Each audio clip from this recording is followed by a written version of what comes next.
Welcome back, everyone, to another episode of LANCESCURV Podcast.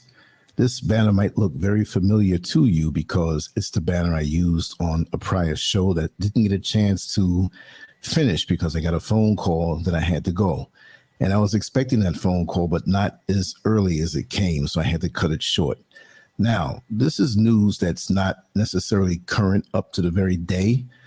This is from Tuesday, the 22nd of November. This is the 26th, but it's not exactly where I was going to focus on the shooting and the actual story, but I'll read a little bit from it just to bring everybody up to par so that when you see this video in the future, you'll know exactly what video it is. So here it is.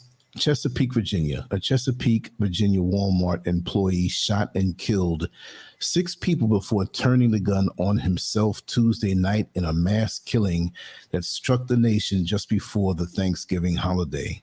Officers responded to the retail store in Chesapeake just before 10:15 p.m. for reports of a shooting. Investigators confirmed on Wednesday that 6 people were killed in the attack and 6 hospitalized with unknown injuries. One of the 6 patients remains in critical condition at this time. The suspected shooter, who police confirmed was an employee of the store, also died from what they say was a self-inflicted gunshot wound. Police later identified the gunman as Andrew Bing, 31 years old, of Chesapeake, Virginia. Walmart said in a statement that Bing was an overnight team leader and had been with the company since 2010.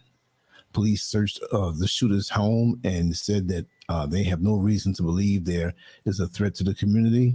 Police said the gunman used a pistol in the attack, and he had multiple gun magazines on his person.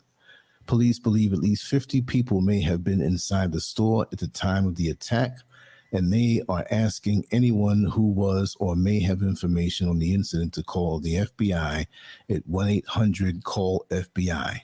Now, it goes on a little more in detail to the other victims, but again, when we have these shootings, I tend to cover it and bring you back to the mentality that is so prevalent over this country, America. I don't know. They kind of bend statistics around and twist statistics around to suit them. But when you deal with the FBI statistics or certain statistics that are out there, it's cut and dried. When you listen to the news, when you listen to CNN and Fox, depending on what their angle is and what they hope to accomplish as far as brainwashing the nation, they will slant everything. They will slant the statistics to support what they want to push.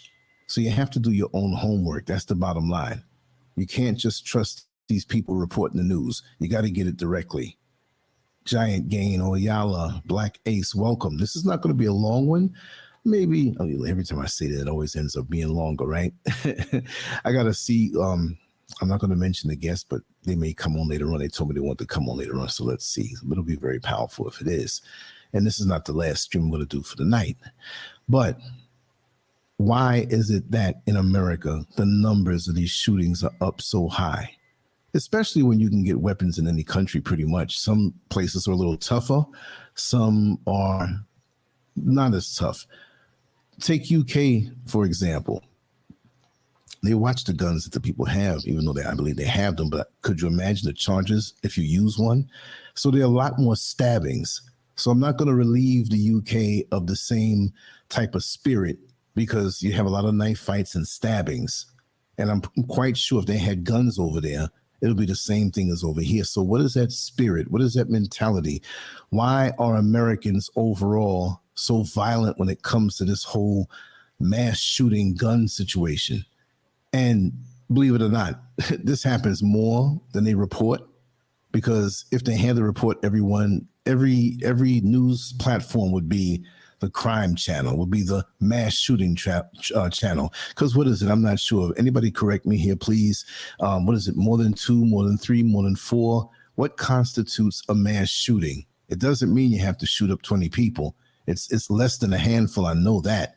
But what is the actual number? And there's a lot of those going on in the country. So much now that we walk around and we're paranoid. We're watching over our shoulder. We're looking over our shoulder. We're watching our back.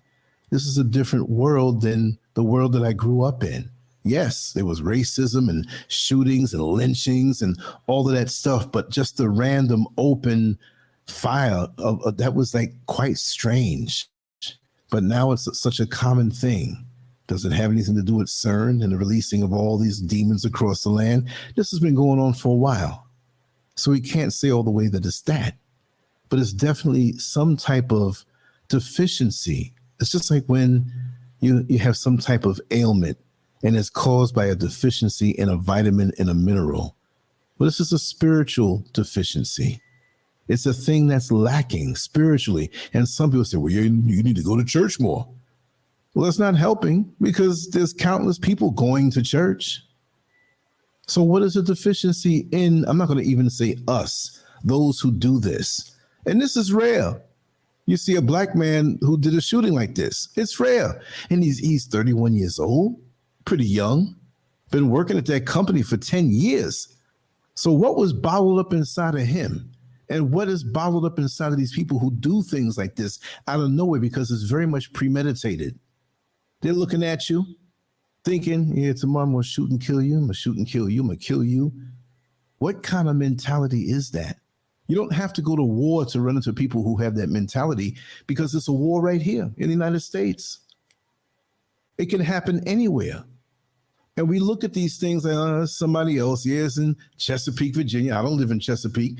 Like all the shootings happen in Chesapeake. They happen in Buffalo, New York. They happen here. They happen there. Every state of the nation, pretty much. And I'm quite sure statistically it would be low in certain states, but that's neither here nor there. It's a spiritual thing, deficiency. And we're amped up and we're thinking all types of things that we're in the twilight zone as far as our mentality. That brother had some problems. He had some challenges. What was it? And what can we do to prevent the next one from happening as far as us executing it is concerned? Because I think we're a little more reachable. You understand? These other ones out here, these little crazed white men, the ones who are doing the most of it, I don't know. They just straight crazy. And that's in their nature anyway because they're bloodthirsty. But it bothers me when I see someone who's melanated like go off like this. And the look that he has in the picture, like he was very paranoid. Then again, I'm a little, I wouldn't say paranoid. I have reason to be very suspicious of what's around me. So I can't throw off and assess his mentality. I don't know the brother, but they say that he was straight and to the point. He was a loner. He didn't laugh. He didn't whatever. I don't know. Maybe he did, but he had no social media accounts. Well, I'm not going to knock him for that. That would bring him into a healthier state. But he had this government thing going on and they're watching me and they thought it was strange that he puts tape over his phone camera. Well, I put tape over my computer cameras because I know that they can go in and watch you. You see what I mean? So, you know, I'm not going to knock anybody for being a little elevated that way and a little ascended in what they know. But what did he know? What triggered him off? Was it something where it was the government was messing with him and it triggered him off? You can't really say that it's not. I'm not going to take away the responsibility for him doing that, accountability. You understand? But it doesn't take much for some of us to go off. And just don't say, oh, this person's crazy. There are a lot of things going on with the U.S. government with mind control and things that they're just doing to people's minds, lasers and cooking up your brains and putting thoughts in your head. That's why I exercise my mind and make it an effort to be in control of my mind all the time. Because if I wasn't under control, I could be very diabolical and I could be very determined and a lot of discipline. And it wouldn't be a good thing if I went off. And there's a lot of brilliant brothers out here, but not that I'm saying he's brilliant, but he was stable. He was at this job for 12 years. What happened to this guy to make him go off and do that and come to work? That time of was it the beginning of the shift? So it was an overnight thing. So I would believe it would be like in the evening because I think they said like at 10:15, the call came in. So it's like right when the shift is starting. And they're in the break room and he just busted out and came in and just sort of shooting everybody up. What was he going through 2 hours before? What was he going through the day before? I'm not saying something made him snap like he broke up with a girlfriend or couldn't pay his bills, but really and truly on a spiritual level, if you put the spiritual lens over your eye, dude looked like he got something going on. And I would say if I saw this dude and he was kind of standoffish or whatever, or he didn't open up to other people, I'm like, that dude bears watching. I'm not really going to hang around that dude. He looks like a little guy. Like in the video when he was ducking away from the phone recording because he didn't want his photo or any video taken of him, he looked like a little guy. But you know what? I don't care if he was 3 feet tall. If you got a gun in your hand, you can take me out. And we're not talking about dinner. And at 31 years old, he was there for 12 years. So that means he was approximately there since 19 years old. So basically, he knew nothing else. And I find that a lot of people, not everybody now, not everybody, but most people who fit this description, when they work jobs, it's kind of always at night. Not always, but to me, it leans more toward that. And they're a loner. You go home, you sleep, it's daytime. You do what you have to do with your shopping, whatever, and you're really isolated then. Most of the jobs that I've worked on, I've always worked on at night. So I'm not telling on myself because I would never do this to anybody, but I've known guys who, in a whole night crew, there's always that one or two that they just nod at you. They nod at you once first in the early part of the shift, and they'll walk right past you, not say anything. They'll be in the break room or they'll eat their sandwich or their food in their car. People like that, it bears watching. Now, I understand because I've been on jobs too where I had been harassed and treated bad by the supervisors and I was ready to break and they knew it. But it was never in my mind anything like that, I had planned or thought about. And I had been under tremendous pressure in a retail job, especially in the time when my mother passed away. And one supervisor said, "Oh, you're so lucky. You get to have 2 extra weeks off." Lucky because my mother passed away. I was going to break his jaw at that particular point. And I didn't do it. I didn't care about getting locked up. I didn't care about getting fired. These people will drive you crazy now on the other side. But they say that he was just always this way. You come into a job new and you're all, wet behind the ears and, you're bubbly. No, I'm not saying anybody here is like that because we got sense. We know jobs have their little cliques and their little things going on all the time and the favoritism and stuff like that. You may not know it, but after a while you'll catch wind of it. But maybe there was a situation that was driving nuts and they didn't know about it. See, this is why you got to communicate. And I know me that I could have reached that guy. I would have figured out some kind of way after observing him for a while to find something in common or even join on with his rage or his paranoia. So he sees me as somebody like him. You can't always ask somebody like, "What's going on, brother? There's an issue going on." It doesn't always work out that way. Sometimes they show you. Again, I'm not making excuses for this guy because it was very evil, inconsiderate, and it was very evil. And he should suffer to the utmost for doing this. No, by no means I'm not making any excuses for him. You see what I mean? But it's just you just can't figure it out. And some people write it off and say, "Oh, it's just demonic." Well, you can say that and we understand that, but you don't just end up that way. But again, the bigger picture to pull the lens back is how do many of us get to this point where we just want to go and shoot everybody up? I don't have any resentment toward the masses of people in general who are just looking to go to work, come home, pay their bills, give their family a good life and the children good schools, and try to secure them. Times are hard or challenging and times are rough for many people. I understand that. But now you go and do this and you go take your own life. So now you punked out. I'm not saying it's a good thing to go kill people and stand there and be like, "Okay, I didn't kill myself." But that was a punk type thing. Don't even do that. Don't even take anybody's life. If you're going to take somebody's life, I'm not even saying it, but if you're that evil to do that to other people, go ahead and take your own life. Because if you were alive, you should have it taken anyway, but tortured for a while too. So by no means I'm condoning his behavior. I just want to understand, is there a pattern? Is there something we can look for? It's not just him, it's so many different people. We know it's angry white men doing most of these mass shootings. So now, they put this out there, which that's their right to do so. But again, with the media, are they pushing this thing now? Let's see who the next mass shooter is, or the next 10. It's going to happen within 2 weeks, guaranteed. Like I always said, like a couple of weeks ago, another one happened before it. It's just regular. And if you don't see it pushed, it's because it may not be looked at as important. But there's a lot of fear mongering going on right now.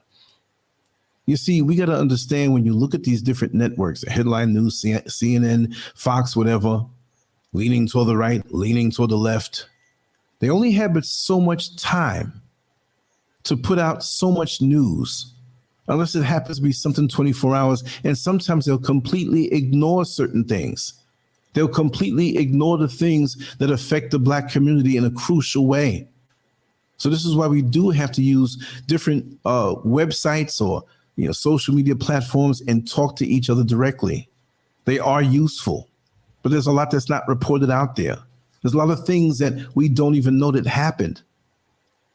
There's a friend of mine who, well, we're not really friends, it was just acquaintances, but we were pretty cool. Maybe like about 15, 16 years ago. She was a fan of the erotica I used to write on my old site. As a Black woman in China, exchange student, and she stayed there because she liked the culture. And she was lonely though, and lonely for Black company. And she loved my site and what I used to put up on there, as well as others. And she was telling me how she had a high position in the medical field out there. She was a heart specialist, and she used to write books, and other doctors all over the world would follow through like she was the authority, right? That was a kind of twisted story anyway, why we don't talk anymore. But she was telling me, she says, Lance, don't you know that most of the stuff that is happening out in the world, like especially China, you'll never know. They don't talk about it. America doesn't talk about it. America has had so many close calls, and she said this at that time around 2006, 2000. America has had so many close calls with nuclear situations, with nuclear plants and threats from the outside that they don't tell the people. But because I'm not there, I get to hear about it, and I'm tied in with the high ups in the government here. And that was kind of twisted, because really and truly, I'll just say it. She was lonely, all right. She didn't like any other man than a Black man, but she was into S&M. She'll whip some Chinese behind. They had that out there. And the people in the government there, there's much tension. Whenever you find like politicians and tension and the decisions they have to make or whatever, take Washington, D.C. There's a whole sexual underworld there in dealing with politicians and the parties they go to and the closed off things that you'll never hear about. Same thing out there. So she was a dominatrix, and she was privy to a lot of information, and she told me a whole lot of stuff and the mentality there. But there are a lot of things, again, not even just from China to here, there's all kind of stuff happening, near misses that we just don't know. I remember I was throwing a party at my home, and this was back in 1992, 91, 1990 and 91. 91, I think it was. And there was a lot of Jamaican brothers I was hanging out with then, and just everybody, right? And so we had the sound system, we had the TVs in every room up high, and the food was banging. And there was this guy named Morris. I can put his name out there. It wasn't anything super bad, but he was a really bad alcoholic. He drank and drank and drank, but do not tell him he's drunk. He would get violent, first verbally. Now, he wasn't built for that. He was a little statured guy with a big gut. He probably couldn't take a punch, but he would turn into a monster. And so I was there, of course, that's my home, right? And so I was standing by where the food was being served out. So he had a plate and he was putting the food in his plate. And so I was joking with him because we would joke with him. I didn't realize he was that drunk at that point because he just showed up, but he was drinking before and we had mutual friends there. So I said, Morris, man, you putting too much food on that plate, man. You drunk, man. I know you drunk. And so I turned around just that second, just to walk away. I said that and just walked away. And I hear, ooh. And I looked. Morris was down on the ground. The food was all peas and rice was all over the place. Oxtail, all kind of yam and whatever. All over the place. And everybody's face was looking in shock. And I said, what the hell happened? He said, after you told Morris that he was drunk, he balled up his fist and swung for the hills. And as soon as you turned, it missed your head by an inch. And he was on the ground all messed up. Because he knows he messed up. He took a shot at me. I even helped him up. I said, listen, man. I said, don't do that. If that bothers you, I won't say that no more like that. But don't come at me like that. Because if you did that here at my party, in my house, I'm going to have to really do something to you. What I mean to say by that little mental commercial break was that was a near miss that I didn't realize. I did not realize. And America has so much blood on its hands. It has so much of a spiritual debt and karma from the things that it's done. And it's like, it's rotten from the inside. And we have this on a regular basis, and we've become so desensitized to this. Brothers come home, flick the TV on. Oh, damn, another mass shooting. Where is that? Oh, it's down in Virginia. Oh, it's up in New York. Oh, it's out there in Texas. It's like it's on a schedule. These demons floating around, it's on a schedule, and we're feeling it because of the economy. We're feeling it because of the paranoia and attention.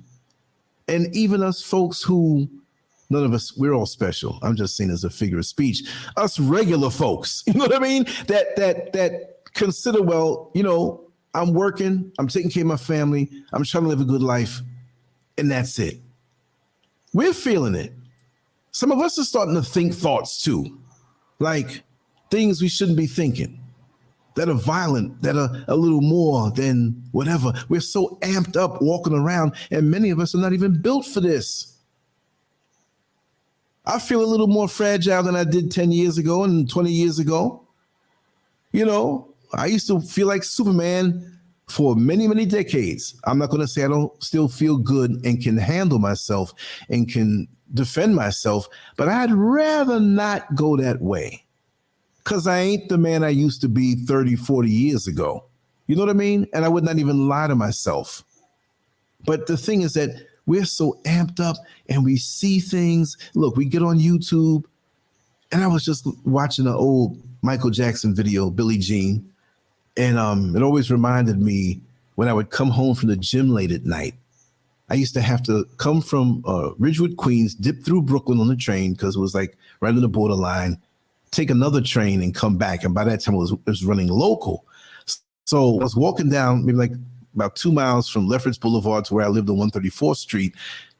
It was like I would see in my mind, it was like the sidewalk was lighting up because there was a young lady a couple blocks before I went home that I would turn left and go visit for a while. And it put me back there. And I wasn't thinking about the young lady, but I'm like, wow, because that's when I was training and that's when I was competing and strong and had muscles everywhere. And I felt like that time until I took my shower earlier and looked in the mirror at my physique. It's not a bad physique for my age, but it ain't what it used to be. And we're looking at things that take our minds away to make us not realize what time it is right now, what we should be doing, the time and what must be done in the world that we're living in. I'm not saying to be paranoid, but this is not what I expected. I'm quite sure for those of us who've lived a couple of decades, this is not what you expected, but we're going to have to deal with it. And that's one of the reasons why I left America. There's multiple reasons. You know, the whole motherland thing, this is my heritage, you know, through Jamaica, coming from Ghana, all of that stuff. Financial, much easier. I'm just on the other side of the lake, y'all. I don't look at it like, I'm way on the other side of the world in this big ocean. And all. No, I don't look at it that way, because I can hop on a plane and be right over there in 11 hours. I think coming here is like 9, and because of the wind going that way, it's 11 hours. You go to sleep, wake up, get ready to go to work. I'm right there. Yo, what's up? You know what I mean? So it's not like it's impossible. But this world is being enveloped by, in some places more than others, with this tension that brings this violent reaction when some of us are not strong enough to control ourselves, because that's really what it is. Your thought processes, being able to handle the atmosphere that's around you. The Honorable Elijah Muhammad said many years ago, he said that, you know, you have pressure on the outside and you'll collapse if you don't have the same force pushing on the outside. So many of us are not fed spiritually. We're not taught to understand our spiritual selves. We're not taught to understand how to deal with stress. We let it run us over until we just wild out because it's unnecessary. And some of us are just plain evil, or a combination of all of that. And like I said on one of my other shows, there have been situations that I've been in where I would have had the right to go and stab somebody in the back or shoot somebody up inside my home, doing things in my bed that I should be doing. But I didn't do it because I know I have a longer life. I have other realities waiting for me. And I think over America, especially, no matter what they try to lie and say, we're going to forgive the loans, or we're going to pull back the taxes, and we're going to get into electric instead of gas, and all these things they promise you in year after year or every 4 years. It never happens. So we have to do for ourselves what we expect others to do. But we need to know how to feed ourselves, especially since there's so much of a spiritual deficiency. I don't care how many churches are dotting the landscape. There's a spiritual deficiency in this world. We're not being fed as we should. We don't even have the camaraderie that we used to have. When you walk down the street and you still feel like you're home. I tell many people, when I asked them, I said, isn't it funny when you were a child? Pretty much, because there have been a lot of situations for many when they were young where they didn't have it too good. I understand that. I'm not saying everybody had it that way, but I remember growing up in Queens, New York, that once I was like about maybe 2 miles away from my house, I'm waving more and more as I approach my physical house, which is my home, because I knew people in the whole community. Oh, that's so-and-so's father. Hi, Mr. So-and-so. How are you doing? Hey, Lance. Hi. Calling me by name. You okay? What? You can get into a fight or some older kids threaten you and you're blocks away from your house and a bunch of parents coming out and straightening the situation out. Not that I couldn't do it myself. I gave a lot of bloody noses in my day, surprisingly, because I wasn't that kind of guy. I was more of a nerd, a strong nerd. They didn't know that, though. But what I'm saying is that think back in those days, wherever it was that you grew up, and the closer you got to home, you may have physically been further away, but you felt at home. You felt safe. Whether it's 2 blocks around, 5 blocks around, it may have been when you grew up in the country, so we're not going to have city blocks.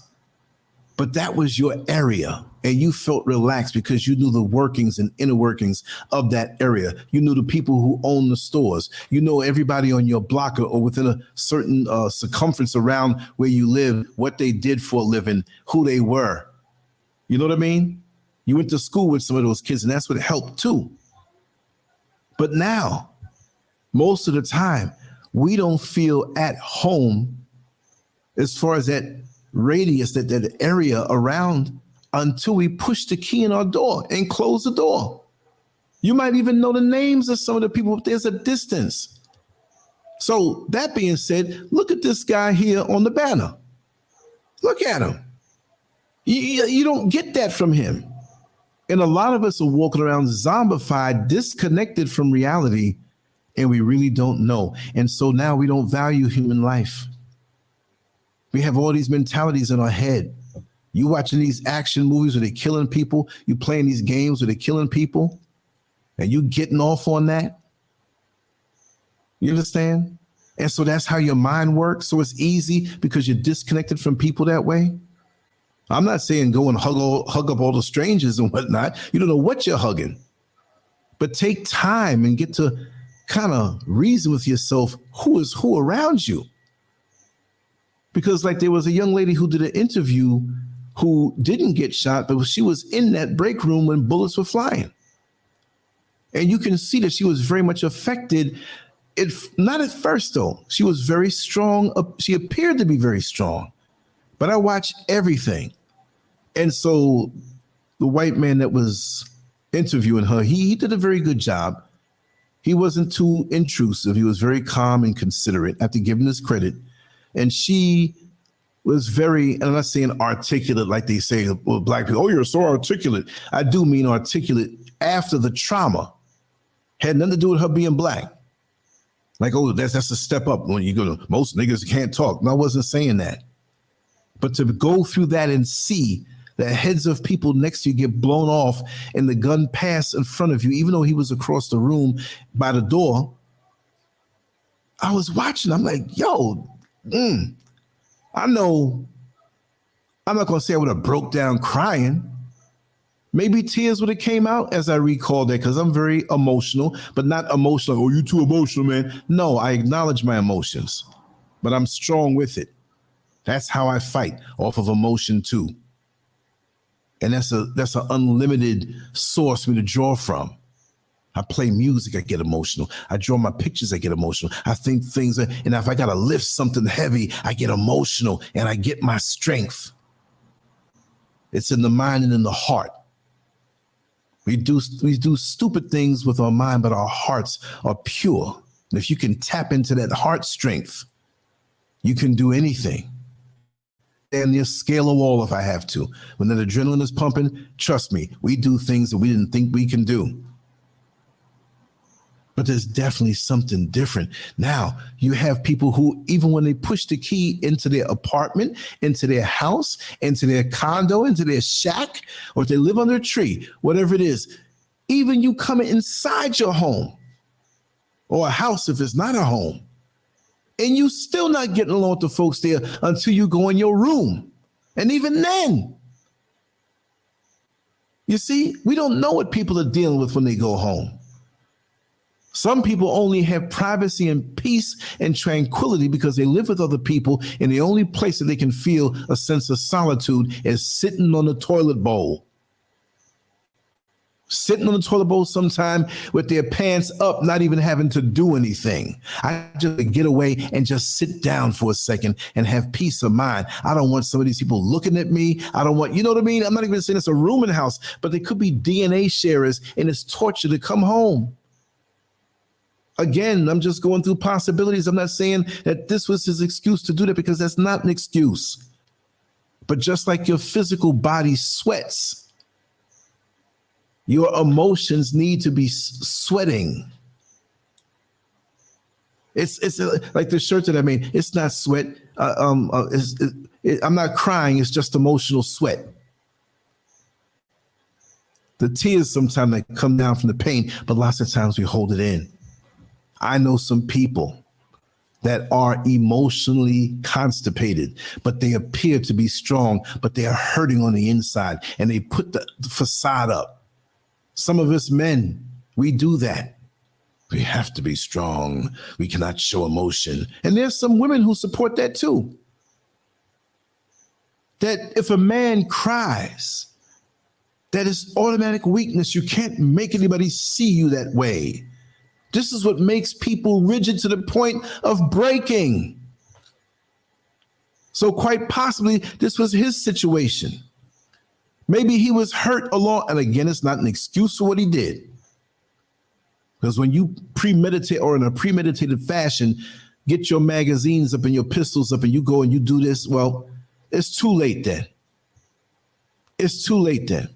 At least the taxpayers don't have to keep you alive and you took your own life. That's on you because I didn't do it to you. So me saying it is not cruel, and especially when you compare it to what he did. I'm just looking for preventative answers so that the next person you see in your midst doesn't bust out with a gun and shoot and kill any of us or any of our loved ones. You see what I mean? So it's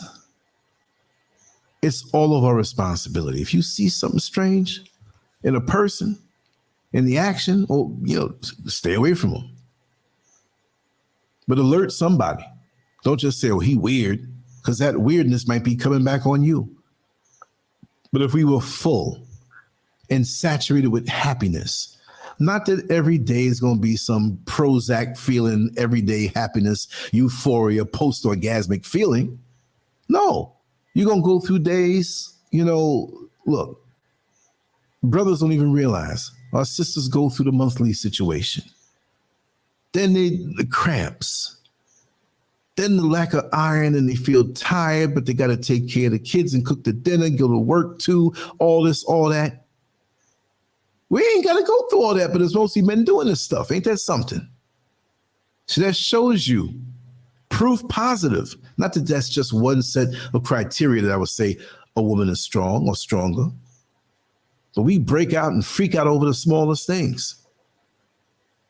So mentally, sometimes you've got to back away from your situation in little things you can do on your day off. Don't just hop in the car and drive past all the neighborhoods that are around you. There are city streets that you haven't gone down. Leave the car at home. Leave the cell phone at home and walk down one of those streets behind where you live or 2 or 3 blocks over. Do you know what it looks like 2 or 3 blocks over? Do you know anybody on those streets?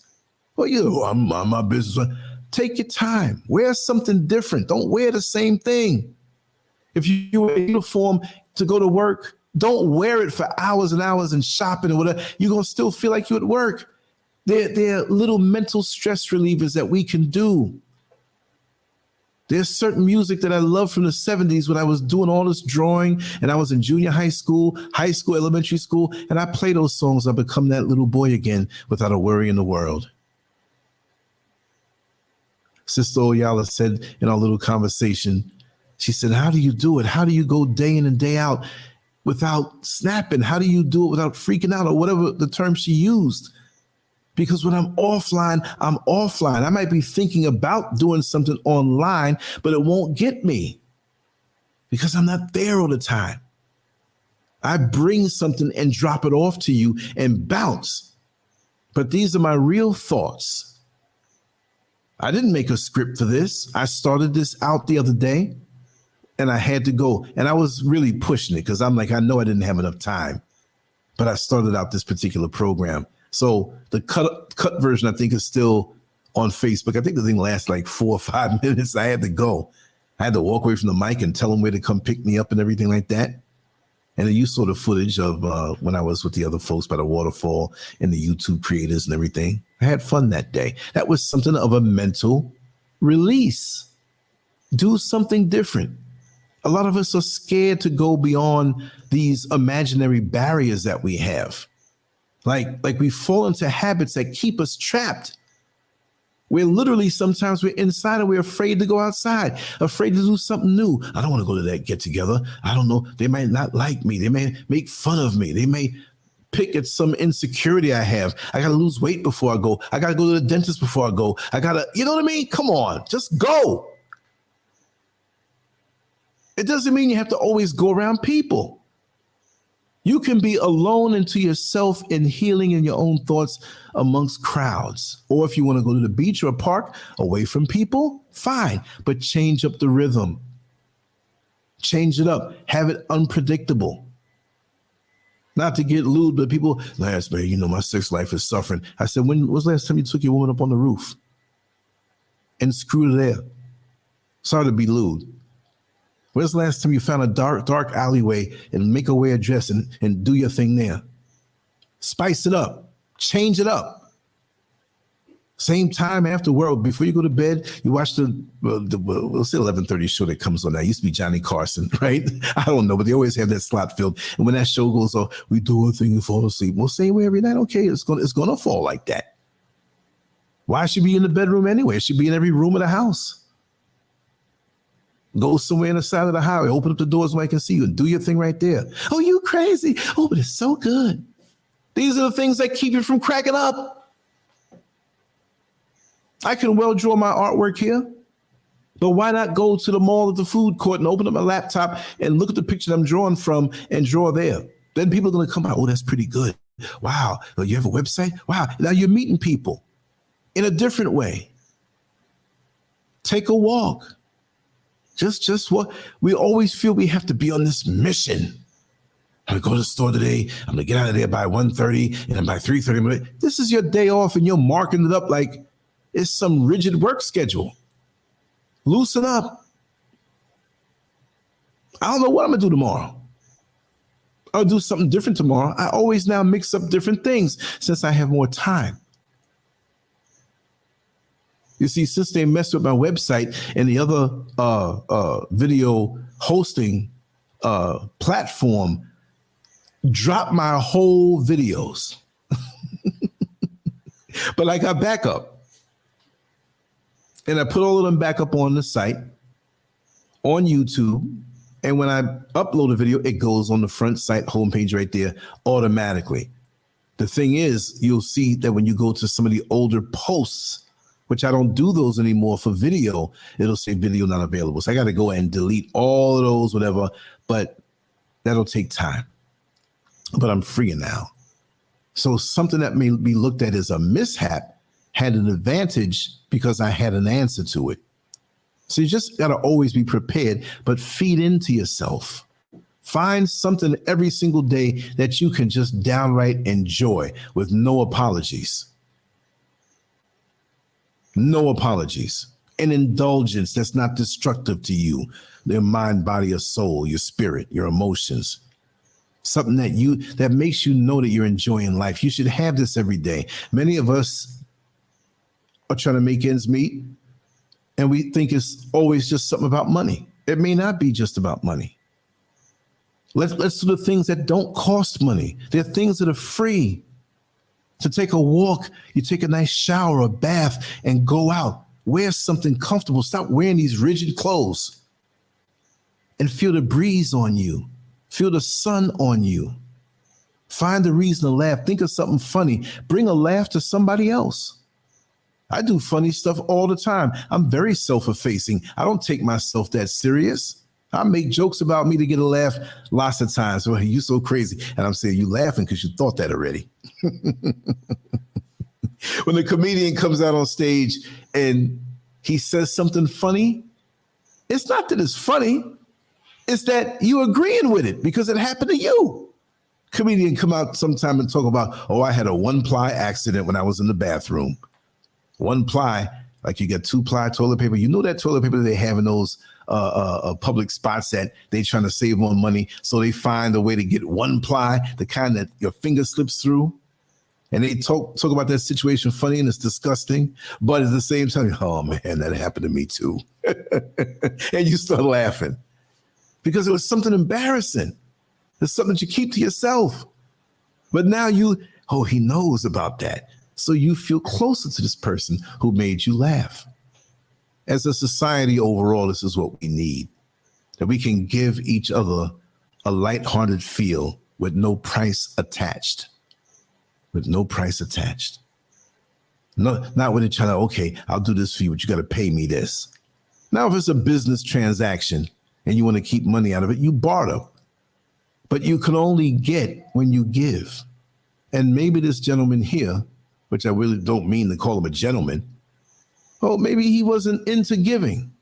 And he was what they call it, a team leader, like this night manager I'm quite sure it wasn't from the first day he walked in, but I was willing to bet that it's the majority of the time that he was at this Walmart.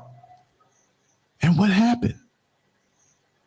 Was he disgruntled at the job? Maybe that was it because he didn't do it randomly somewhere on a random corner. He came to work with that. So I'm willing to think that there's a greater chance that it was something at work bothering him. Did he feel that he needed a promotion? Was he going for another position? Did he start out the job that way? Did he eventually get this way? And this is what people on these jobs also, I want to bring this point up. You need to stop effing with people. Again, I'm not saying that as an excuse for what he did, but you need to stop effing with people. You don't know what they're going through. And we have many supervisors and people who are up higher in admin and in the regional people. And we know this is a job where they got to squeeze the most out of you. So you got to be mentally prepared when you go to these places. You're just a number. You do your 8 and hit the gate. They dangle in front of you. Oh, you do good enough. You could be a supervisor. You could be a manager over this area, and then you can go higher. In the pyramid scheme, everybody at the bottom cannot sit at the top. They know some people are going to quit. Some people are going to burn out. Some people are going to stay there on one level and not want to move up, which is cool if they're happy with that. And some, you push them enough. You play with their emotions enough. You play the politics on them enough. They might show up one day with a pistol and don't care who, because these innocent people, it's unfortunate, but this is how these hierarchies, how they work. You begin to think everybody's in on it. I forgot the guy's name, but he wasn't working in my area. But he had a thing for me when I worked at Home Depot. This guy, he would find himself in my area all the time when those managers may have moved off and went to lunch or whatever. He'd find himself walking through. So he had the right, as far as Home Depot hierarchy, as an assistant manager, to say what he had to say, even though the products that we sold in the floor and wall department, it wasn't his expertise.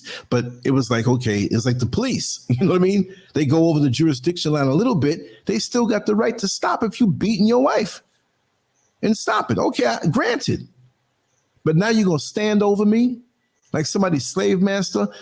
And the carpet rolling machine was broken. We had to pull it out manually and roll the carpet. And I was the only one in the aisle that day. To roll the carpet, flip it up, whatever. We dealt with tiles and mortar and different specialty tiles, the stellos and the trims and different things. I knew all that stuff. Because remember, my father was in the flooring business. So even the offshoots with tile, I used to cut tile designs. I'm just creative. There's things that I do that you don't even know about. I'll find old pictures or just whatever. There's a lot of things creatively. Anything I do creative. And they knew that I wasn't just somebody who was like, I'm working here and this is it. They knew that I have a future, not because of some other opportunity of a job, but because of who I am and how I had the spirit to do for myself. I was always righteously hustling. Always finding a way to make money. Always had hope. And it's like this particular supervisor and some of the other ones just didn't like me to be this big, strong nigger buck with hope. Because that's how they looked at me.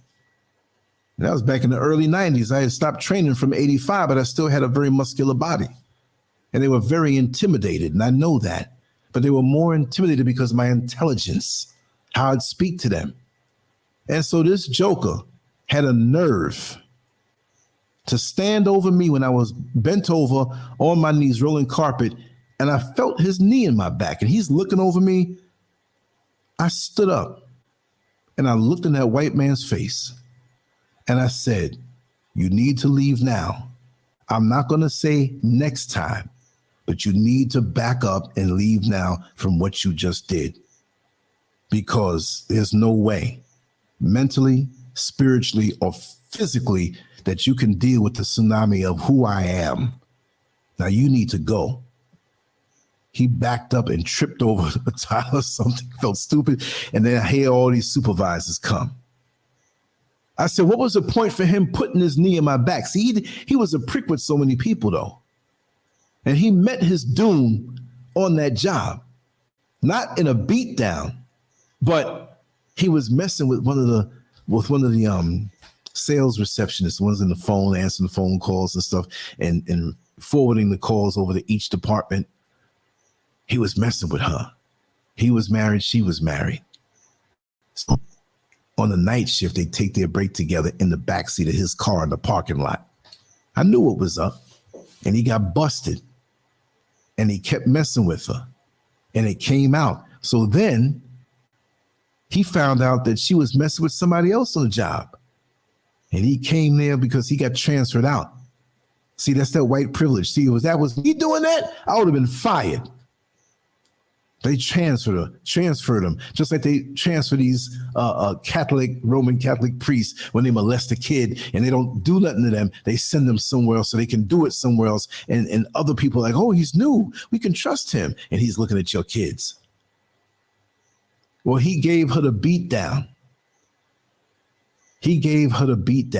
And somebody anonymously came and gave him the beat down to inches of his life. And I went to visit him. And I had a couple choice words. You see, I didn't have to put a hand on you. The universe is perfectly balanced. And even this beatdown that you received is much more milder than I would have given you, more so than the 5 guys who met you somewhere. He was all busted up. He couldn't get away. He's trying to scream and call for security. He threatened me. I said, no, I just passed on through. He didn't hear me yell or nothing like that. I was so nice coming in and walk right on out. But he said this. I said, well, did I touch him? They had to let me go. See, so sometimes it's good not to. Now, if I busted him up in the store while I was working, what if there wasn't a camera there to show? And then they would have said, oh, you overreacted. Because when you're black, they do that because you're the angry black man. But you have to think in these situations when you feel overwhelming frustration, because you have to know that you have a life after that situation. If it's a job that you can't stand and you want to kill everybody, don't do that. There's ways of getting back at them. I'll tell you now. There was a whole night crew that I didn't like too tough. They were always going in the refrigerator and mess with my food. I said, okay, all right, no problem. Keep messing with my food. I made one of these Duncan Hines cakes. I had this big donut thing that was like a ring, and you put the lid over it, and you put the cake mix inside on the stovetop. It makes it perfect. You flip it over and whatever. I went in there on my day off. And I brought some chocolate cake, nice icing on it. And I made it tempting. I sliced it to thin slices so somebody will say, I can take a slice. And nobody's going to know. And they keep doing that until it's gone. But little do they know that they all were eating X-Lax chocolate cake. And here they go calling me now to come into work to cover. I'm like, no, that's my day off. They didn't have anybody. I could be wicked too. Well, there's a time when you can say things like that. Maybe I should have done that, but they were doing things to me. So I can play dirty too. I'll box you fairly. But if you hit me low, you got one coming. You're going to feel it in your nuts. I reflect what is done to me. So this is why I have no problem. You do this to me, I'm going to get you back with a little more. And I don't have to worry about it. It may not come right away, but know that you have a long life to live. Look, this brother here who did that and killed himself, maybe one of the young ladies that he killed was to have a son or a daughter that knew or had the answer to the cure for AIDS. Maybe this guy would have had a son or a daughter who would have went on to do great things in society. And you never know what's coming out of a situation. And you don't have the right to take anybody's life or yours unless yours is threatened. And I have no problem taking somebody's life, but I do not want to do that. I have no problem fighting somebody, but I do not want to do that. Let's sit down and use our intellect and iron this out. But do not think that you're going to, I don't care if you're King Kong. You got to show me. And you think I'm going to fight you fair if you're that much bigger than me? You probably won't have no eyesight the next day when I rip out your eyeballs. You got to be vicious in this world. Because the forces of this world right now and the way we're living now is so vicious, you got to defend yourself to the hilt without hesitation. You see, the wild, as they say, I hate to say, oh, out in the wild. Nature's not wild. This so-called engineered man-made system is wild. But even out there in the wild, they ain't dumb. Lion sitting there, falling asleep, eyes closed. They know I might be able to scratch up that lion's eyes, but oh, if he wakes up and chases me, they know. And this is the only way you keep predators off of you. I've proved it to myself time and time again. I've worked in jails and prisons, walked through bad neighborhoods, going to some girl's house, whatever. If you look like you will do it, they will leave you alone 9 times out of 10. You ain't mean mugging nobody down. You ain't looking mean. You just walking calm and relaxed, knowing that if you F with me to the degree that you do, I'm going to give it back to you 10 times over. And they can sense that. So the animals in the so-called wild can sense that. It's just these fools in the engineered society who are amped up off of old Rambo and Terminator movies and these crazy games. You're shooting people up and they feel all bold. You know what I mean? Even some of these old jokers, my age, they feel bold because the Viagra made them perform better than they did ever at 22 years old. And now they all amped up. A lot of us walk around amped up. Amped up for what? Relax, build, communicate, be a healer. If you notice something around you in your circle, try to be the one that heals or relieves one of stress, because many people don't know how to handle stress. They don't know. Help them. They teach us in school arithmetic, mathematics, English, science, all this stuff, but they don't teach us how to handle ourselves in the world. And many of us parents are too busy working 2 jobs to sit down and talk with our children or talk with our brothers and sisters. If you're 30 years old, your brother and sister's 35, in that same age group, even if they're older, just because they're older doesn't mean that they know how to handle the stress of this world.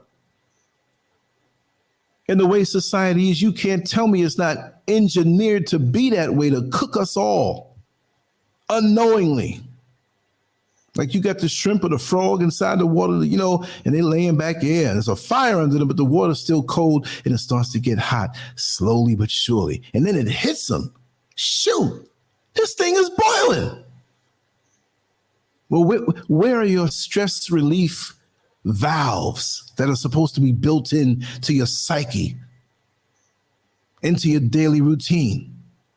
Identify what it is. Don't ignore it. Trying to be a man and holding the stress and you're a man, you're not supposed to. Man, get away from that bullshit. It's so rigid, whatever. I've said it before and I said it again. I'll say it again. You got the massive oak tree, the strongest tree known to man. Strong and stiff. Then you got the palm tree that we don't associate the palm tree with strength. Do we? No. But let some massive storm come through. Let it come through. Like a Category 5 hurricane. Now, oak trees are smart. They don't usually grow where hurricanes, it's like, I don't be bothered with that. But if it could, see, the oak tree ain't flexible. It won't let some tears out. It won't bend. It's strong and it's going to stay strong and fight the storm and end up snapping. Well, a palm tree that's not known for so much strength, it's flexible. It gives in. It doesn't mean it's going to be defeated because it's victorious in the end because it's still there, still standing because it was flexible. And the oak tree probably looked at the old palm tree, you old weak little thing. But it's the oak tree that snapped and it's decaying now on the ground. Which one do you want to be? We got to learn how to handle ourselves. There's too much of this going on. They say it's a mind control thing going on overall and all that. We can say what it is, but we got to take care of ourselves. We got to take care of the folks around us and teach them and teach our children not to react in certain ways that's not going to be conducive to their well-being or their life, because they're tagging us like pigeons from young. You in elementary school and do something, it's on a computer somewhere. Go on and try to get a federal job. Go work for the FBI. Well, in 6th grade, you threw an apple at your teacher. Like, what the God dog? I forgot about that. Well, we have to consider this for you to get this job. Dog. So you gotta march on the straight and narrow in that country. The resources that they're keeping from us, the prices of things going up. Can't even, do your thing with somebody that you meet, it should be committed, but, STD grab bags some of these people are. You don't know what you laying with now. You a dude walking down the street, see a pretty lady, you better find out what's going on down there. And then if it's still a woman, you better find out what's going on down there. We move too fast anyway. You know what I mean? We all amped up off of these TV shows and Instagram models. Oh, look at her. Oh, look at her. Oh, look at her. So we look at women like objects of pleasure, and that's it. And they're so sick of us. Oh, all you want is that for me. All you want is this. These young girls, they ain't dumb. But that's all you want. Nigga, you gonna pay for it. And now we're disconnected. Now we don't give of ourselves freely. Now we got to second guess when somebody does something kind for us. Why is that man hold the door for me? How come that man, I was short $5, he paid for, he's trying to get some. He might not be. Why can't we drop our guard? Just because a young lady smiles at you, brothers, and talks to you nice doesn't mean she's trying to bed you down. We need to drop our guards, but it's hard to because we don't know who's who out here. So we're in a catch-22 situation. And some of us can't handle it. So whatever, it could be just 2 people. It could be a crew. It could be you need to have regular sit downs and social gatherings amongst the people that you can halfway trust and have your little powwows. Let's meet over here every Friday night. I'm too tired. Well, come on over tired. Wear something comfortable. Go fall asleep on the couch. I got extra room. You're going to come over here to this Friday. And let's talk face to face. To hell with a Zoom. There's something that's not transmitted through a Zoom. There's something that's not transmitted over a YouTube video. I try to bring as much force as I can and passion as I can to push the algorithm a little bit. You can feel it. But even that is not like looking face to face with someone. Even if you're sitting there and not saying anything, you can feel their presence. Somebody older who may be on their way out, or somebody who is ailing, who happens to be in a hospital, which the hospital is a very scary place. I wouldn't want to be there. But how many times have you gone to visit somebody in the hospital and at first you're talking. It's not about that. They dozing off. They're not even hearing you. You talking up the storm. Just sit in that chair and recline. Find out if you can spend the night there. It might not be as comfortable, but for that loved one to wake up, they might be medicated and look over at you. Oh, they're still here.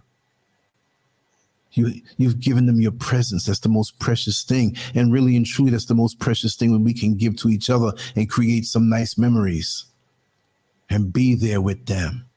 Just shut up and be there with them. That's the little things that stop the whole thing from tipping over and collapsing. Sometimes just to hug somebody and say, listen, I don't know everything that's going on in your mind. I don't know everything that may hurt you. You may not be hurting, but I'm just here to tell you that everything is going to be all right. And hold them. I've held brothers the same way and said the same thing. You know, homo. I'm hugging you, but my hips are back a little bit because I'm not trying to get into no sword fight. But the brothers need that too. The sisters need that too. The children need that because this is a scary world. They're not equipped for this. They're a little tougher than maybe what we were, but they still need to be children. You mean they can't go outside and play? Well, go somewhere where you can, or let them run free a little bit, even if it's somebody else's bigger yard that they can play there and be free. Might be some older person in your family or some older person who has a huge backyard. And talk to them. Like, can I bring my kids over here? You know, we'll cook out. I'll take care of all the cooking. Oh, I'd love to. They might be up in the house lonely. Our presence will bring each other life, and that will beget more life. If this guy here who killed all those people, at some point, unless it's an extreme mental situation where he was abducted or molested on an extreme level that needed to be dealt with, somebody dropped the ball and on their post on where they stand to notice that. Because that's not a mugshot, because he killed himself. So even in that shot, he made sure to hold his face a certain way. It's probably just the employee file, you know, pull up his picture and stuff like that. Not that you have to smile. A lot of times I don't smile on my pictures. Look at the picture there of me. People that don't know me, I'm like, you want to rip my head off. I'm just a very serious person that way. But I'm a clown too. But that's one slice of me. Because there's a lot to me more than what most people know, in a good way. And things I've been through that I can help people with. So whatever experiences we've had, we need to offer them to others who may be ailing to the point where they'll break and look to do something to somebody else. We don't want that, because that, you know, we're responsible for that. When somebody's in our circle and in our path and we ignore what we have to do, even if what we do relieves them of a little bit of that stress or brings to mind a different way of thinking, so they don't think that the only way to relieve stress is to go and hurt and kill somebody. But if you come at me as a killer, trust and believe, I'm going to get you first. Don't think, oh, no, please, no. No, I'm jumping on you. I'm going to assess the situation and I'm jumping on you. And I'm going to end the threat immediately. That's just how I think. And because I think that way, I have more peace of mind than somebody who's thinking like a victim. You might catch me. You might get a little stabbing on me. You might get a shot on my leg or somewhere, hopefully not in the head or whatever. But if I'm alive, I'm taking you out immediately, because I love me. And I love me, and I love my wife, and I love my kids. And I don't want to see my kids or my wife crying because you took me out. And I'm supposed to be the provider. And you messing up my kids and my wife because now you're going to remove that income and that presence. So F you, you're going to die first. Oh, you're so harsh with it. Oh, well, you know, let somebody sit there and just kill you? You are valuable. There are people who love you, even when you don't feel loved as much. You know what I mean? Yeah, great blackness, the same thing. I wasn't ignoring anybody. I just was in a zone. I just happened to look over at the chat room, and I'm not going to be much longer. I want to see if our friend is going to come on tonight. Maybe not. And if so, I got some artwork to sketch up and some things to do on the site. Then I may come on a little bit more and chat. But yeah, let me put this up on the screen here. Great Blackness said this. I still remember the days where you could ask a friend to babysit, or you could just go over to a friend's house and they have their kids and you cook together and have fun. Yes. Whatever happened to that? Whatever happened to that? It's like we're living on a military type, situation. But see, so many things happen bad that we also recoil. And I can understand why, because there's so much that's going on. The molestations and the backstabbing and weird things that go on. Oh man, I wish I can get a whole huge set of acreage. And the good people I know, we'll start out with that.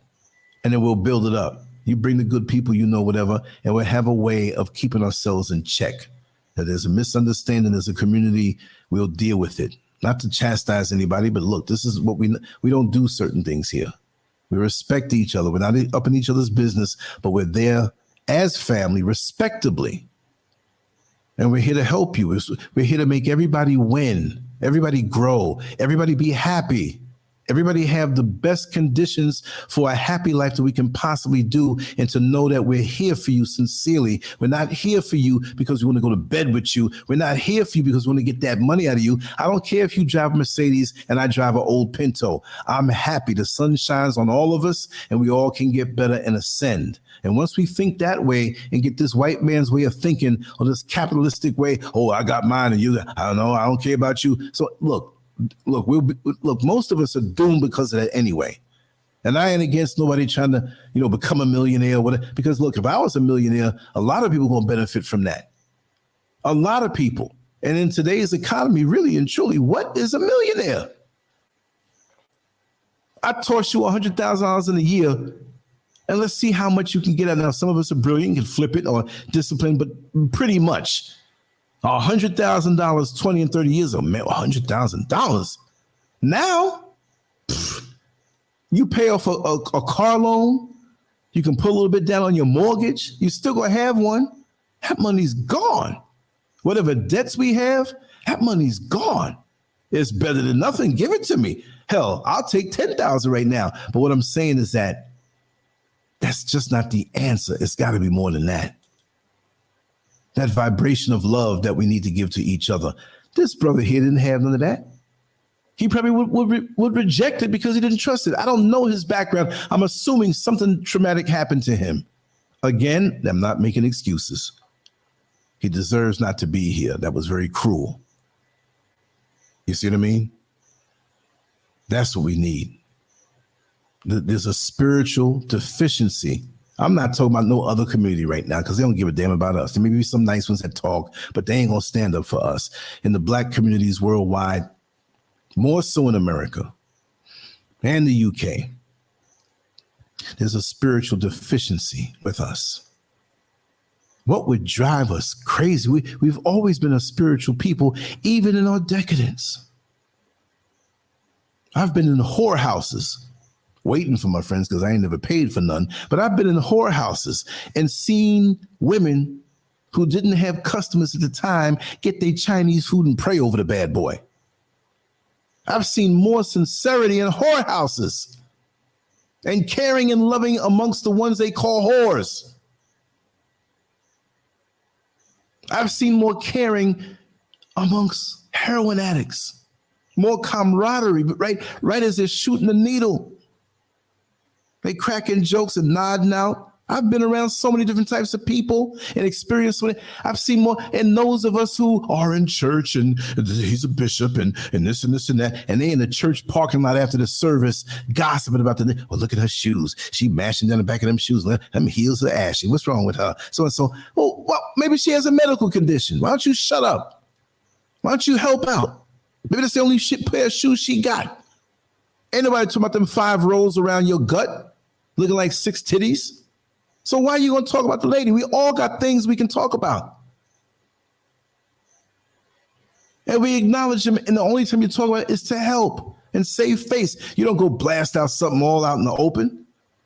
Girl, I know you got a wig on, but I know a place where they can do hair transplants for you. Don't do that and embarrass a woman. Don't embarrass the man.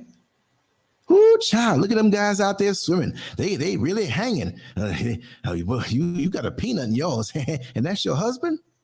How's that make him feel? He probably already feels bad. Build him up. Why don't we build each other up? You got a girlfriend who's putting on a little weight. Girl, you keep putting on weight, I'm gonna stay with you no more. What you mean? Sweetheart, after you eat, let's take a little stroll, a couple blocks, whatever. I feel like taking a walk. She might come after you about 3 weeks. We've been taking a lot of walks. Why do you want to walk all the time? But don't you notice that you dropped 3 dress sizes? Even if you had a medical condition and you were going to 500 pounds, I would still be here and love you and be here and be committed to you. But I want you to be healthy for you. It's not about your weight. I'm not embarrassed about you because I've committed to you and I'm going to stay with you. I don't care if you're in a wheelchair and drool's coming out your mouth and you shitting yourself. I'm gonna wipe your backside, wipe you up, clean you up real good, and I'm gonna still eat the coochie good and make you feel good. You my woman. Ain't nothing I won't do for you. Huh? What happened to that kind of community or commitment that built communities? You got children who come up under unions like that and people who are committed like that, and you have communities like that. We look out, man, you can't whip that because you all got integrity. Some of your neighbors might be a little annoying and off point. We always got that. Oh, you know, he's a drunk. He's going to say some stupid stuff. You got to tolerate that sometime. Because we got some long issues, a lot of us, that we never had a chance to deal with. But it's getting to a point where when you see black men and black women going off and doing some things like this, that should be a warning to us as a black community. That should be a warning, because we don't do stuff like that. But he did, and several other people have done. We know that. We know that. But that's not what we do. And now we might see it more and more now. And mental health issues in the black community, because I don't want to go to no shrink. I ain't crazy. But you react and do something crazy. So therefore the world's going to say what? Oh yeah, he done went crazy. I know how to deal with myself. And when I get to a certain level of tension, which I hate to say the word stress, because it makes me feel like it's a helpless thing. But it is what it is. I'm high powered. I demand a lot of myself every single day in so many different areas. Me sitting here and talking for an hour or two, that's a piece of cake. My mind is running out of control. But I get mine off by sharing it. If I was to sit here and close myself off and not be able to express myself, it's not a social media thing, it's a life thing. If I can't grab a pencil and draw something or write something, but I'm not going to get stressed because I'm moving so fast in a balanced fashion. It's like when you see that cop on a motorcycle and they got the windshield in front of them, right? And they're on the highway next to you. It's pouring down raining, but he ain't getting wet because he's moving faster than the raindrops can come and hit him because the windshield is piercing through the rain. And by the time the drop that's over his head is about to hit him, he's gone. So that's what I do with myself. You keep moving like a skimming rock. You take that rock, that pebble by the lake, and you and a bunch of friends, see how many times you can skip it.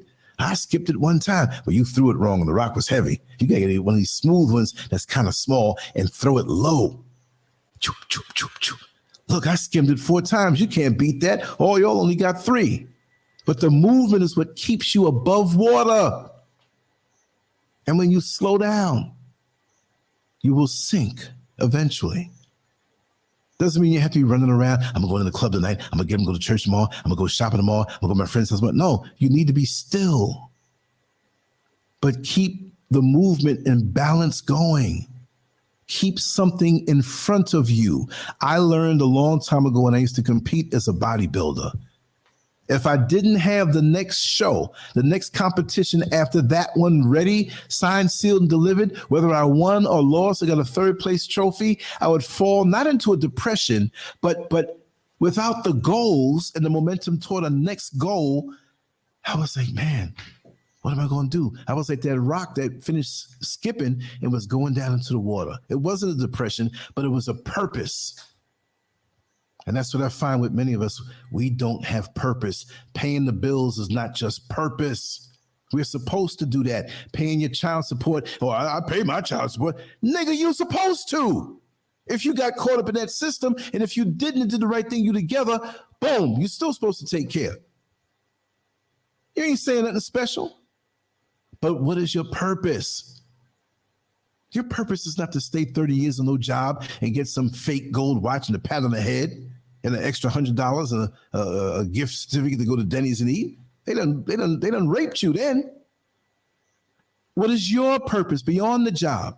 That's a great way to not be stressed because you have something of your own outside of work, outside of relationship, outside of all, and a relationship can partake in that. They can help you. They can get down with you. But this is something that you do. Independent. Your signature purpose. Ain't nobody, when they die and they have their little homegoing service, and, well, they work. They may say where you work, but that's all you want to have. Oh, he never missed a day at work. Yeah, but he was never around for his family either. Balance. This world is taking us off balance. What is the purpose for taking a gun and coming to a Walmart with people you work with and shooting them up? Is that making you better? No, because you took the gun and shot yourself in the head. I hate to sound so cruel, but best you took the gun and shoot yourself in the head and let them family members go home to their family. Now you done caused more pain and trauma. Now you done messed up so many other young kids whose parents are not coming home. Spouses, their spouse ain't gonna come home. Children ain't coming home. Parents retired and these kids are working and they in their 30s or 20s or whatever, and they ain't coming home. Now you cause all this pain, a ripple effect. You ain't getting away from it. All I know, aside from religion or spirituality or what anybody tells, this world is perfectly balanced, and you get a lot of spiritual lessons in the physical world. If you think not, go out and sit out in the field and sit out in nature until you get it. I used to love to go and sit down in a lawn chair in the backyard in Orlando, up in the bushes, when Mr. SCURV was growing everything, and lay face down and watch the ants walk and build and hand each other something big, a piece of food or another stone, little tiny stone, because they were building. I would never step on an anthill. That's why the anthills out here love me. Well, actually, they're termite hills, but you saw how they work together. The ants are very strong, but together they're even stronger. And when something happens to knock over that anthill, they don't sit there and go into a depression. The purpose now is to rebuild the anthill. So the best way to pick yourself up, even if you physically don't have the energy, yes, you might deal with the loss and transition of someone. I'm not saying in that case, but always have something in front of you. The minute I would always keep something in front of me, I had purpose. I had purpose. Now I'm going to validate my life by fulfilling that purpose. And then I celebrate the win for a day or two, but I better have something over the horizon in front of me to go after. And when you have that, when you have those goals and you're going toward them, it makes life look a whole lot different. I have many goals for 2023. If the Creator blesses me with that. I have goals to do before this year is out. We got December looming over us. I'm going to make sure to finish up strong. I don't care what it is I'm doing. I finish up strong. I start strong. I'm strong in the middle, and I'm maintaining all in between. So I have 3 crucial points: the beginning, the end, and the middle. So if I win the beginning rounds and the end rounds and the middle rounds, I can kind of not coast, but know that my formula will always bring me a win. And sometimes you have tough fights, but as long as you make sure to keep something in front of you, it will take your mind away when things get rough. Sometimes your family members can't handle some of the things that you can handle, and you're their rock, but you're not a rock. You see, you need to be able to maintain strength also. So you got to store up what you know, even when they refuse to listen to what they call quackery to you. Oh, you always talking that philosophical stuff. Oh, you always talking about that corny stuff. We need to go to, what's that place they go to? Hooters in America. We going to go to Hooters and get some chicken wings and look at some titties. Okay, can chicken wings and titties keep you calm and soothed in the middle of the night? Yeah, if it's your woman's, you lay your head on it. Those are the ones you're supposed to depend on. But what I'm saying is that the superficial things never fill the spiritual voids. Never. It may distract you for a while, but that void is there waiting for you. So when guys, what the hell? Let's go out and get drunk. You killing off your liver. You driving now, and you might end it just because of that reaction of wanting to drink because you're stressed. Do it the right way. I don't know how I got all over here like that. I'm not going to stay on much longer because I got to make a few phone calls.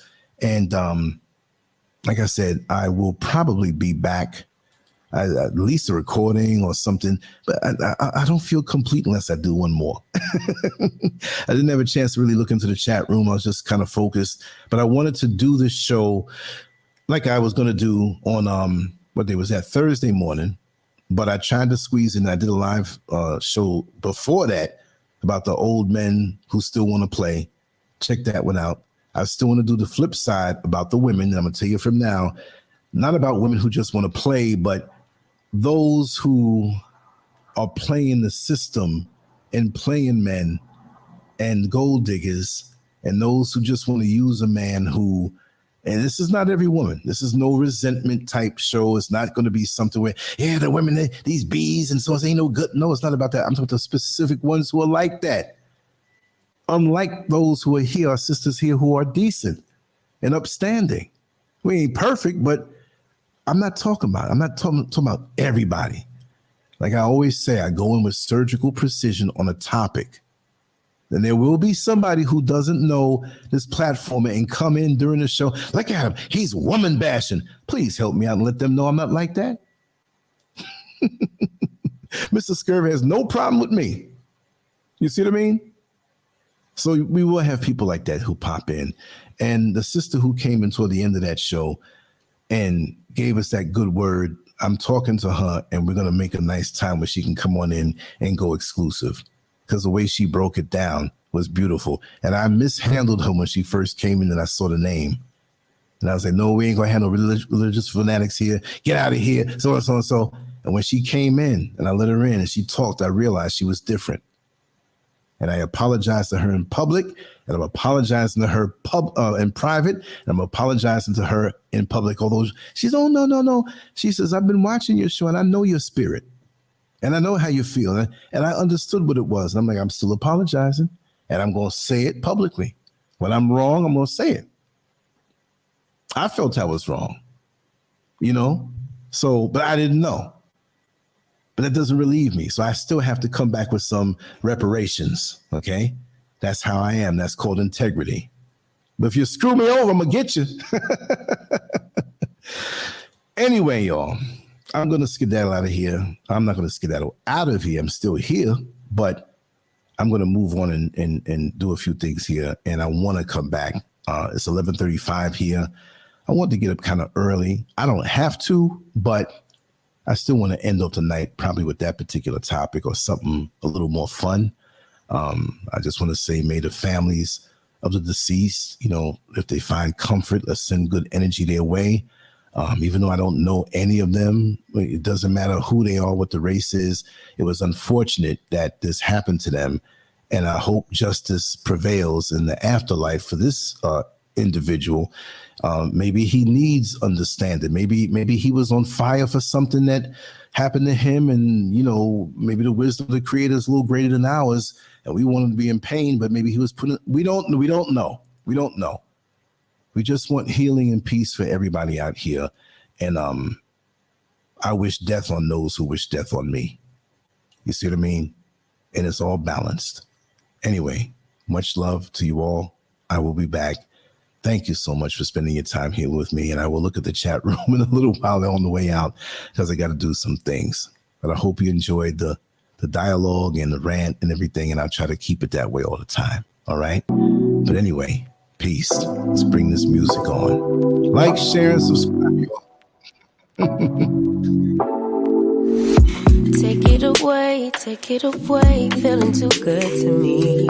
Chilling all day, all in your space is where I wanna be. Here in this room, what did you do? I just can't get enough. Too caught up in your love. I've been trying to forget, but you won't let me. Something in my brain wants you. I've been hanging by myself, asking for help, but nothing seems to work on you. Yeah, you always make me feel like home. Yeah, you never leave my thoughts alone. Yeah, you're the reason I'm going out my mind. I just can't stop thinking about you.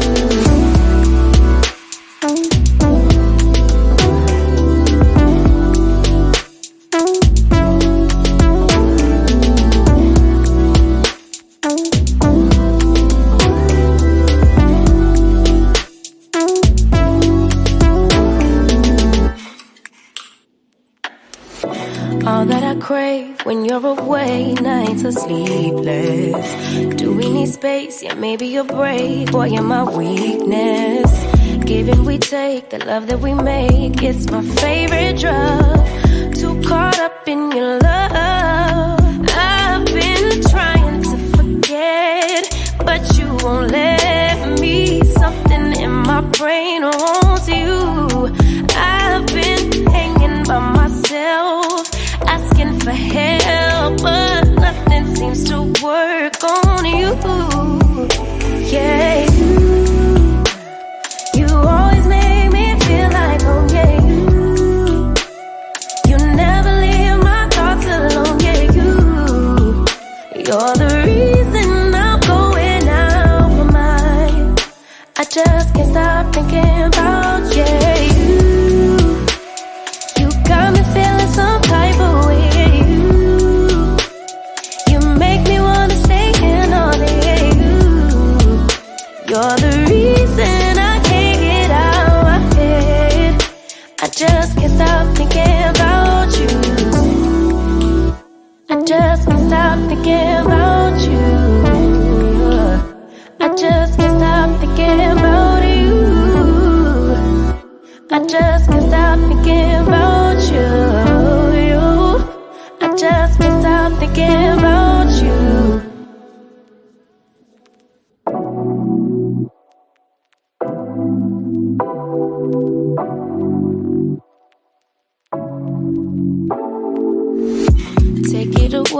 Take it away, feeling too good to me. Chilling all day, all in your space is where I wanna be. Here in this room, what did you do? I just can't get enough. Too caught up in your love. I've been trying to forget, but you won't let me. Something in my brain wants you.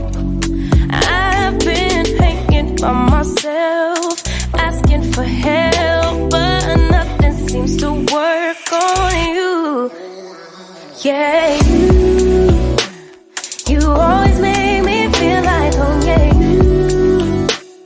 you never leave my thoughts alone. Yeah, you're the reason I'm going out my mind.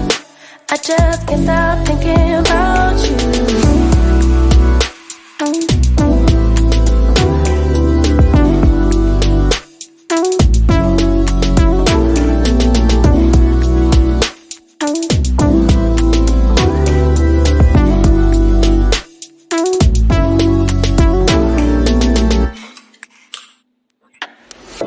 All that I crave when you're away, nights are sleepless.